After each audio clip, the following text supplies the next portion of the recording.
The anime adaptation of the Hashira training arc in Demon Slayer wrapped up on the 30th of June, and it seems like UFO Table is going to pull the same trick Mappa did with Attack on Titan. What we mean by that is that the subsequent arcs, the Infinity Castle arc and the Sunrise Countdown arc, will be released as a trilogy of films. The Infinity Castle arc is maybe the most hotly anticipated, as it's decked out with insane one-on-one battles taking place among the main cast, the Hashiras, and the strongest upper-ranked demons, namely Kokushibo, Akaza, and the star of this video, Doma. We've seen Doma before in the Entertainment District arc during the reveal of Gyutaro and Daki's backstory, and once again before the events of the Swordsmith Village arc kicked in. What we know about him so far, at least in the anime, is that he is the upper rank 2 who is stronger than the freakishly strong Akaza and has enough power to turn humans into demons. His unique design also makes him a character we want to see more of. This video contains major manga spoilers, however, since 90% of the content revolving around Doma hasn't been adapted yet, we'll discuss Doma's life, abilities, anatomy, and psychology down to the tiniest details, so if you're an anime only, you've been warned. Who is Doma, and how did he become a demon? A supporting antagonist in Demon Slayer, Doma's appearance is highly anticipated in the anime adaptation of the Infinity Castle arc. He's the second strongest demon among the 12 demon moons as the upper rank 2 and the third strongest demon overall after Muzan and Kokushibo. He's notable for his rainbow-colored eyes and snow-colored hair, giving him a very distinguished design in a horde of distinguished designs. Born with such extraordinary features over 100 years before the events of the story, Doma was considered to be special by his family, and it was believed that he could communicate with the gods. He was placed at the head of a cult known as the Paradise Faith, where Doma was worshipped by his parents and several other followers, for they believed that it would lead them to paradise after their deaths. Doma considered his parents really dumb and emotionally stunted for orchestrating and partaking in what he considered a pathetic activity, but he played along nonetheless, pretending to be the uninterested kid who heard God's voices. The followers of the cult would come to him with their problems and sufferings while he sat in his decorated room. Bored out of his mind from their stories with no intention or ability to lead anyone to paradise, Doma would be super confused as to why grown adults are so desperate for a kid's help. He even ended up in tears, not because he felt for their problems, but because he never believed in the gods, in Buddha, or paradise. He found it ridiculous that people would go to such extreme lengths for fantastical concepts, which is what led to his cries. The thing is, he never hated anyone. He just never had the empathy or the emotional bandwidth to care. In fact, he was extremely apathetic, so empathy isn't something you should ever expect from him. He never understood human emotions ever since he was a child. One day, his mother had a mental breakdown after she caught his father having numerous affairs with many of the women who were part of the cult. In that state, she stabbed him to death and subsequently poisoned herself, committing suicide. Normally, this would be a ridiculously traumatic event for any kid. Doma, however, felt annoyed by the bloody mess his mother had created and hated the pungent odor of the blood. His only concern was to air out the room before the stench would stick to the furniture permanently. No prizes for deducing that such a personality made Doma a prime candidate for becoming a demon. At the age of 20, he met Muzan Kibutsuji, who had injected a great deal of his blood into Doma, turning him into a powerful demon. It isn't clear whether or not Doma lost all his memories of his previous life, but he did continue as the leader of the Paradise Faith cult, this time not out of a boring obligation, but instead with a sinister agenda. Life as a demon. Now a demon, Doma's agenda revolved around his new philosophies. He began to truly believe that he was responsible for leading people to paradise, and he thought this could be achieved by devouring those who worshipped him. By becoming one with him, he believed his victims would make it to their destination, finding themselves in a world where their pain and sorrows would cease to exist. He began to believe that he was kind-hearted for doing so. As time went on, Doma developed a strong preference for eating women over men, with women being considered more nutritious than men since they had to nurture babies. Excessive consumption of humans allowed him to get stronger and stronger, earning him the spot of the upper rank 6 among Muzan's 12 demon moons. With that, Doma specifically going after only women allowed him to raise up the ranks fairly quickly. However, he never really found himself in Muzan's good ranks, with the Demon King not giving him significant missions due to his casual demeanor. Doma eventually found himself in the Entertainment District, which was teeming with young maidens, Doma's favorite cuisine. While feasting on a geisha, he stumbled across the impoverished siblings Gyutaro and Ume, both on the verge of death, the brother being stabbed in the back, and the sister, who was known for her beauty, being burnt to the point of being unrecognizable. This led to Doma acting on his farce as a kind-hearted demon as he turned the two into a conjoined demon, even believing in their potential to one day join the 12 demon moons. Of course, Doma could not turn humans into demons with his blood, blood like Muzan could. Instead, he offered Muzan's blood that was within him. Since the Demon King had a psychic connection with his demons, he could telepathically relay the information to Muzan, whose approval would allow Gyotaro and Ume to turn into the demon known as Gyotaro and Daki, with Gyotaro existing within Daki's body and getting unleashed following Daki's first decapitation. Eventually, Doma rose up the ranks and became the Upper Rank 2, which possibly created his rivalry with the power-hungry Upper Rank 3 Akaza, who had been a demon longer than Doma, but had to witness the latter outdo him in rank. Cut to 15 years prior to the events of the main story, Doma's cult was joined by the mother of Inosuke Hashibira, Konoha. She had escaped from her abusive household and found refuge in the cult of Paradise Faith. Her husband and mother-in-law, who used to abuse and bully her daily, ended up joining the cult as well. Doma found the two of them noisy and annoying, so he murdered them. He let Konoha live, though, as he considered her to be beautiful and admired her singing talent. He found her stupid, but for the aforementioned qualities, decided to let her live. That is, until Konoha spotted him eating one of his followers. She had already birthed Inosuke by then, who was merely a baby. Holding him in her arms, she ran from the temple and to the mountains, Doma following in pursuit. Doma cornered her at a cliff and she realized she was done for, so she threw Inosuke down into the river hoping he would survive, which he did as he went on to be raised by boars. Doma eventually caught up to her and mocked her life for being nothing but full of misery, following which he ate her down to the bone. He was never really in love with Konoha, but some non-platonic feelings from his end were implied due to him having allowed her to live due to her beauty and singing talent. Doma's run of horrible deeds were far from over, however, with Kanai Kocho, the flower Hashira of the recent past, and the sister of the insect Hashira Shinobu Kocho becoming his latest victim. The two engaged in battle, but before he could devour her, the sun had begun to rise, forcing Doma to retreat. However, he had managed to land a mortal blow on her, which resulted in Kanai's demise, eventually leading to Shinobu developing a vengeful grudge against the unusual-looking demon. Breakdown of Doma's antisocial personality.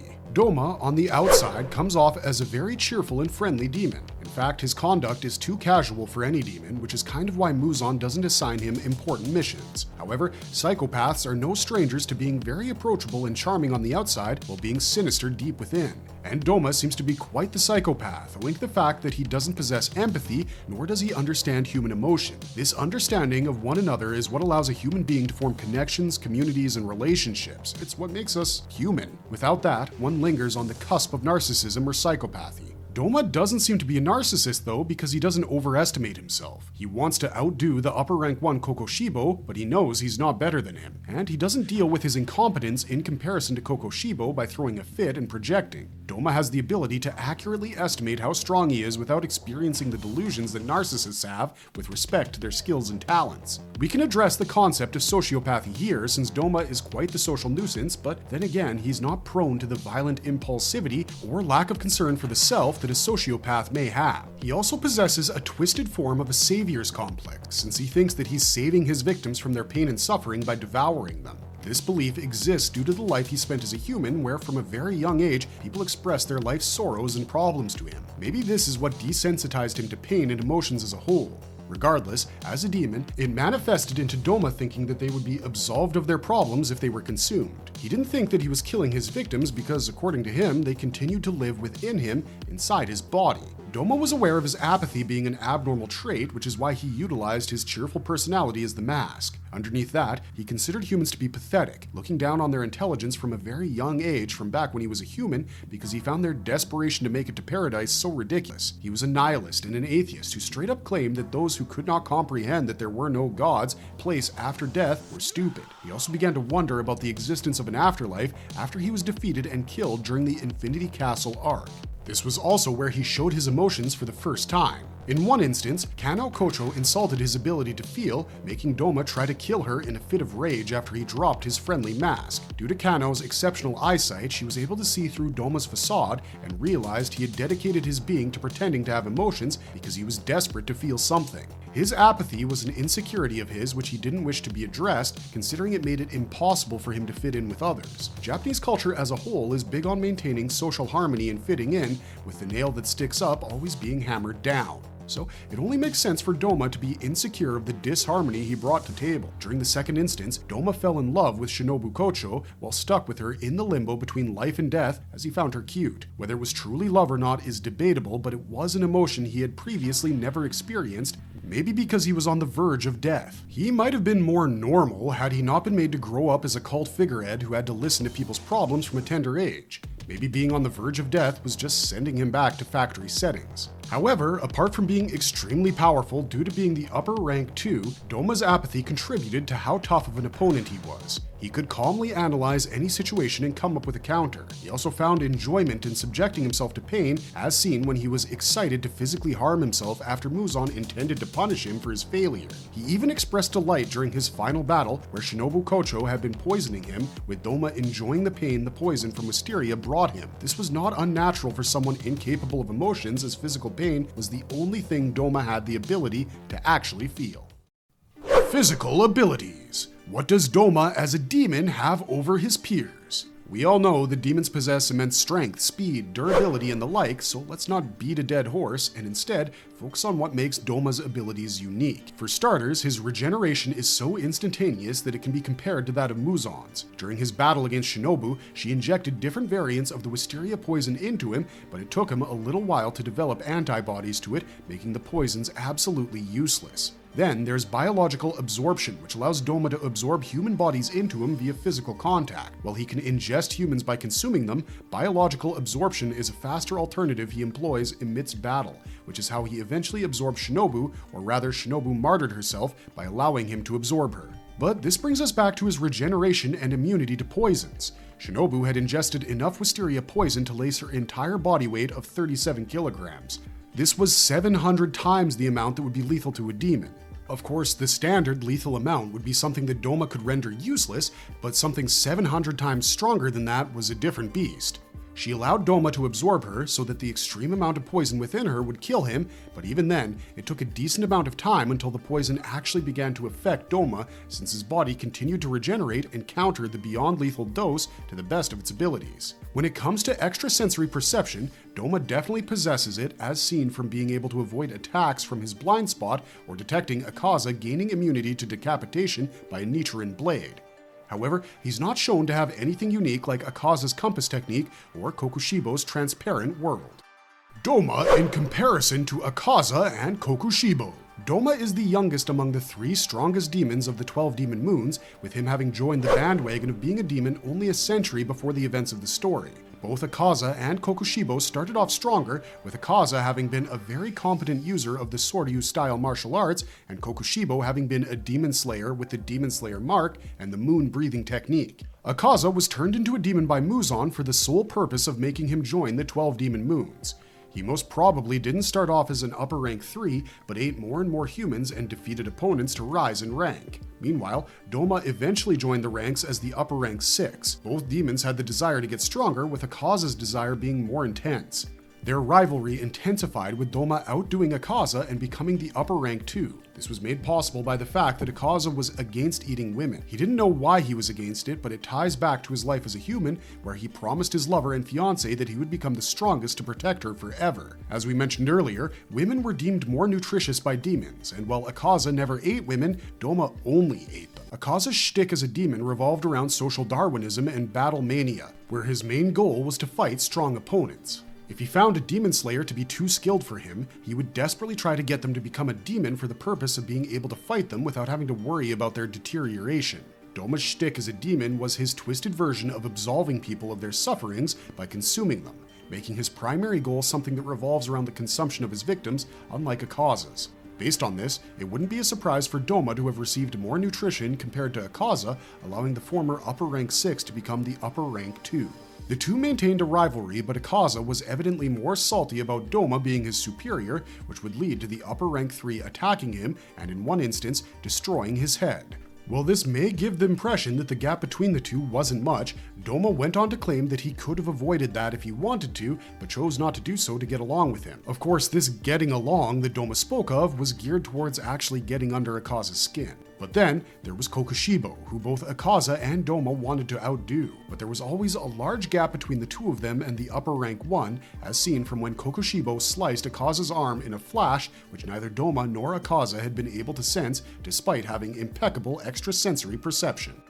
Can Doma regrow his head? For the longest time, Muzan was the only demon who had acquired immunity to decapitation, as seen from when he fought the Sunbreather Yoriichi, who had beheaded him. During the Infinity Castle arc, Kokushibo and Akaza acquired this feat as well, but Doma wasn't given any such feat. We did see him regrow his head after Akaza smashed it, but two things have to be considered here. 1. Akaza destroyed the upper half of his head and did not behead him. 2. Only decapitation caused by Nichiren blades or weapons can effectively kill a demon, since Nichiren ores are renowned for absorbing sunlight, which is what makes it so useful against demons. So there is a higher chance of Doma not having gotten the opportunity to learn how to regrow his entire head. He might have attained the feat considering Akaza, who is weaker, also did it. However, he was killed using a high dose of wisteria poison and, unlike most other demons, wasn't decapitated to death. Doma's blood demon art and fighting style. Optimum utilization of ice in Japanese war fans. Doma's skill lies in Tessenjutsu, which is a style of martial arts that utilizes Japanese war fans created using a solid or folding iron fan. He uses dual fans and, in his case, the fans are made from Doma's flesh, similar to the weapons of every other demon. The fans are extremely sharp, allowing them to slash and cut like swords. Being fans, they can also be used to generate gusts of wind, and due to being made of the flesh of a very powerful demon, Doma's fans can withstand sword slashes and sword attacks.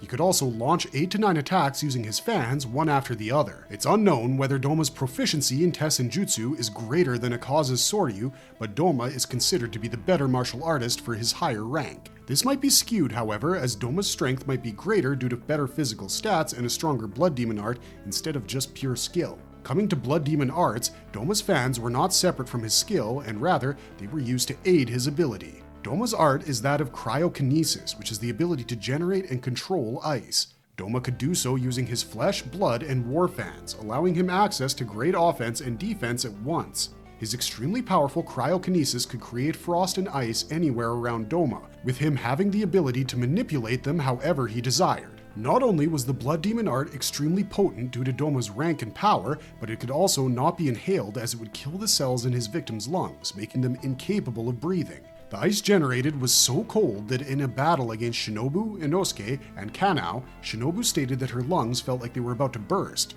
Meanwhile, Kanao experienced her body nearly freezing right after coming into contact with Doma's ice. The ability to manipulate this ice allowed Doma to create constructs such as clouds of icy air, which were used to make his victims inhale the ice. He could also create ice clones of himself, stalagmites, frost lotuses, humanoid bodies made of ice, and even a bodhisattva, making his cryokinesis extremely versatile. There are roughly 9 techniques and creations that we know of. Starting with the Frozen Lotus, Doma slashes his fan forward, creating razor-sharp shards of ice shooting like projectiles and several lotuses made of ice. It can be complemented or followed by the Lotus Vines technique, where Doma creates Ice Lotus, but this time with long frost vines that increase his range in battle. This attack can capture his opponents and also slice them up. He can also generate a blizzard of razor-sharp ice lotus petals with his fans, which is the trademark of his Scattering Lotuses technique. Then there are the freezing clouds created with not ice, but a large wave of cold wind, generated by his blood demon art and fan. The fan is then used to scatter the clouds and can freeze his opponents to death. The Barren Hanging Garden is a technique where Doma can launch approximately 10 consecutive fan attacks in one go, generating shards of ice to cut his enemy down. He can also create icicles such as stalagmites to impale his target using the Wintry Icicles technique. The aforementioned techniques are quite simple, but it gets more complex from here on out, starting with the Cold White Princesses, where Doma, using his cryokinesis, creates 2 female humanoid upper bodies. These figures can blow icy air with their mouths, freezing the surroundings and affecting their victims. The selling point of this technique is the large range that Doma gets access to. Next up, we have the Crystalline Divine Child, where Doma creates miniature clones of himself made of ice, maxing out at 6. Their skill levels rival that of the original Doma, and they have access to all of his techniques to a lesser extent. They can also gather and record information and experience amidst battle and relay it to Doma, kinda like the clones in Naruto, where once a clone disappeared, the experience and information it acquired would be transmitted to the original. However, this technique can be pretty taxing, as Doma has to concentrate constantly to maintain the functionality of each clone.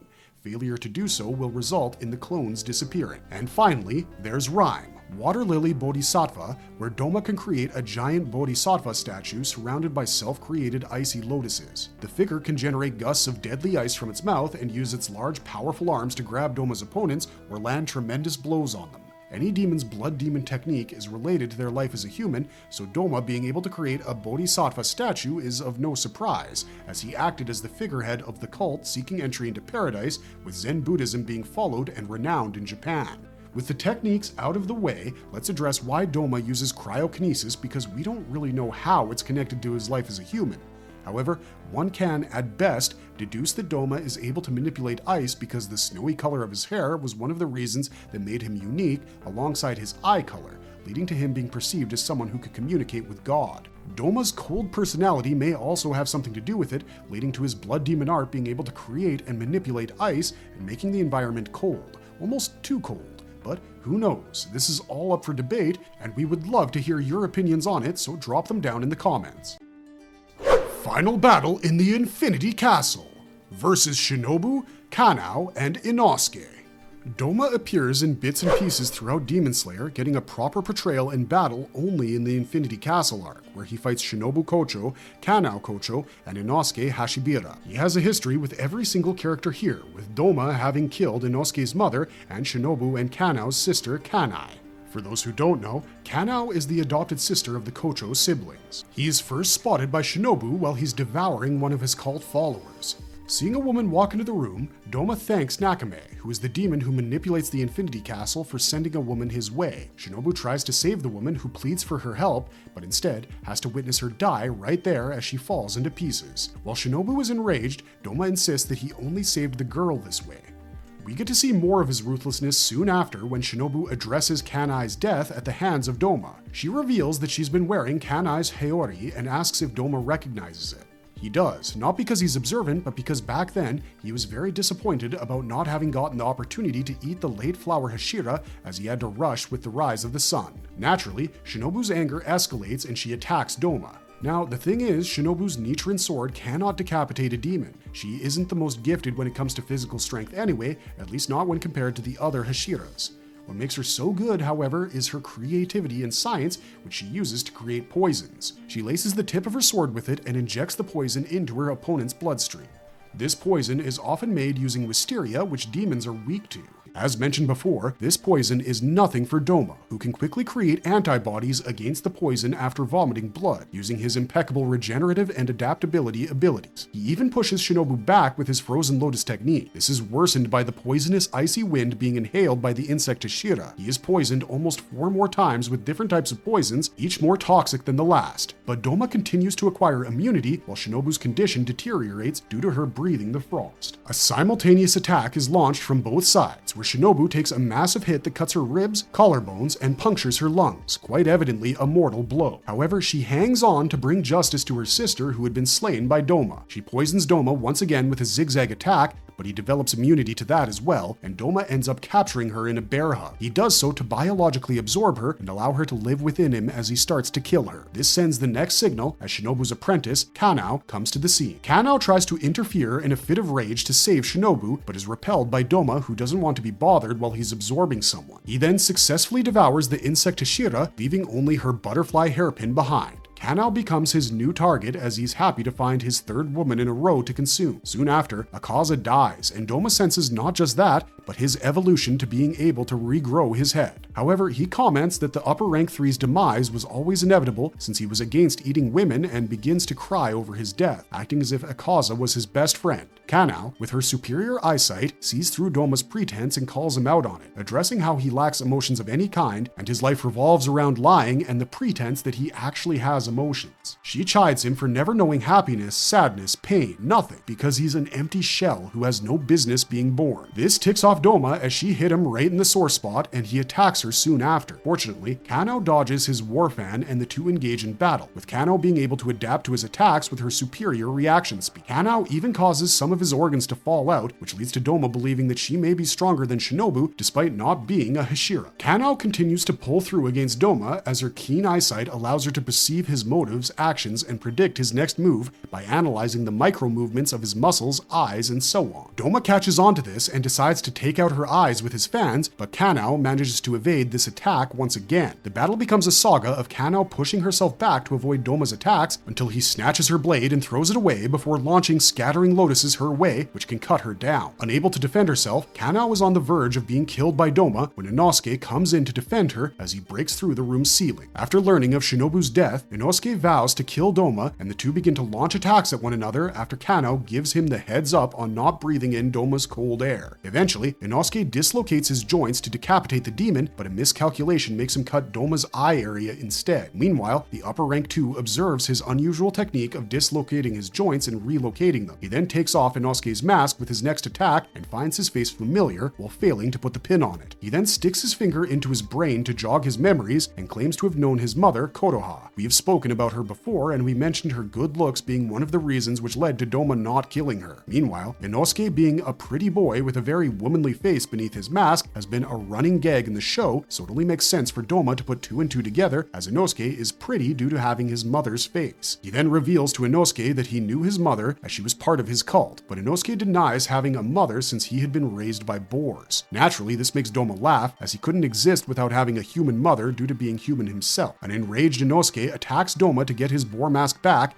but is injured by the demon, after which Doma tells him about his story with Kotoha. Inosuke learns that Doma consumed her right after she dropped baby Inosuke from the cliff to increase his chances of survival, which jogs Inosuke's memories as he recalls a song she used to sing to him when he was a baby. However, Doma makes everything worse when he expresses how unfortunate and pathetic Kotoha's life had been, as she had never experienced a single happy moment throughout her life. With Inosuke's memories back, the Demon Slayer thanks Doma for letting him remember his mother and vows to put Doma through hell before killing him to bring justice to Kotoha and Shinobu. This battle continues with Doma on one side and Inosuke and Kanao on the other. The demon creates his ice clones to fight the Demon Slayers, hoping to acquire the information recorded by the experiences of the clones, which will allow him to take out his opponents easily, considering their sharp senses were proving problematic for him. He then creates 3 other clones to let loose across the Infinity Castle and take out the rest of the Demon Slayers when he hears Kanao tell Inosuke that they only have to hold out a little longer against the clone. Doma pays this phrase no heed and continues to move on. Right at that second, Doma's face starts to melt and he drops to the floor. One of his arms snaps and he's weakened enough to make his ice clones crack. He wonders what's going on while Kanao reveals to Inosuke about Shinobu's plan. Shinobu, as we know, had laced all 37 kilograms or 82 pounds of herself with wisteria poison, which was an extremely lethal dose for any demon, even one as powerful as Doma. Him absorbing her was part of the plan, as Shinobu had practically martyred herself in a last-ditch attempt to take down the demon who had killed her sister. In his weakened state, Doma could be beheaded, so Kanao asks Inosuke to aim for his neck. Desperate to save himself, Doma launches his Water Lily Bodhisattva, his most powerful attack. This attack proves to be very strong, as it creates a small earthquake in the room with a smack of the Bodhisattva's palm. However, Kanao is quick to notice how the attack lacks precision, which lets her know that this is Doma's final straw and a show of his desperation to survive. Doma's strongest attack is soon countered by Kanao's final attack, with her flower breathing allowing her to max out on her eyesight. With this amp, she's able to evade the Bodhisattva and land a strike on Doma's neck, while Inosuke is held in the statue's palm high up in the air. Kanao's strike fails to cut through Doma's neck in one go, with the necks of the stronger demons being harder to cut through. To help her, Inosuke hurls his blades at Kanao's, giving it the added strength, allowing it to cut through the neck of the psychopathic upper rank 2. Soon after, the Water Lily Bodhisattva begins to disintegrate. Doma's head falls on the floor, and for the first time, he begins to find himself pathetic over someone else. Pathetic over the fact that he lost to someone like Shinobu, who lacked the strength to cut through a demon's head and used poison again. He then attempts to regrow his head like Akaza had learned to, but before he can even try, he realizes that it will be useless as death is imminent. To be fair, it might have been possible for him had he not been poisoned, but he was so, even with a regrown head, so he would fail to survive. This is the point of a demon's life, where their past as a human flashes before their eyes, which allows Doma to realize that he is not afraid of death because he has never felt any emotion, which means that he doesn't know fear. He even thinks about the death of his parents, where the only thing that bothered him was the commotion in the blood. As he finds himself in this limbo, he spots Shinobu, who holds his severed head. She asks him if he is dead and expresses how she can finally rest in peace. Doma is confused as to whether this is Shinobu or Kanai and asks her about it, but Shinobu tells him that this doesn't matter since he makes her sick and she doesn't want to hear her or her sister's name coming from his mouth. Doma, on the other hand, is impressed by Shinobu's poisoning skills and compliments her on it, claiming that he had not even noticed such a dose until it was too late. Ultimately, Shinobu states her grievance on not being able to kill him by herself and the fact that she can no longer help the other demon slayers fight Muzan. Nevertheless, she claims to be satisfied. On the other hand, Doma experiences his heart beating to the point that he can feel it. He wonders if he's in love with Shinobu and tells her about it. Of course, he has never really felt any emotions before and has lived his life as a human and a demon with no feelings and the belief that heaven and hell didn't exist. However, if he was falling in love, he feels it's possible that heaven and hell could exist. Of course, someone like Doma would never find themselves in heaven, and he's self-aware enough to know that he would end up in hell. With his growing fondness for Shinobu, he asks if she will go to hell with him. However, Shinobu tells him to go to hell and calls him out for being a worthless bastard, bringing Doma's demonic story to a sad end.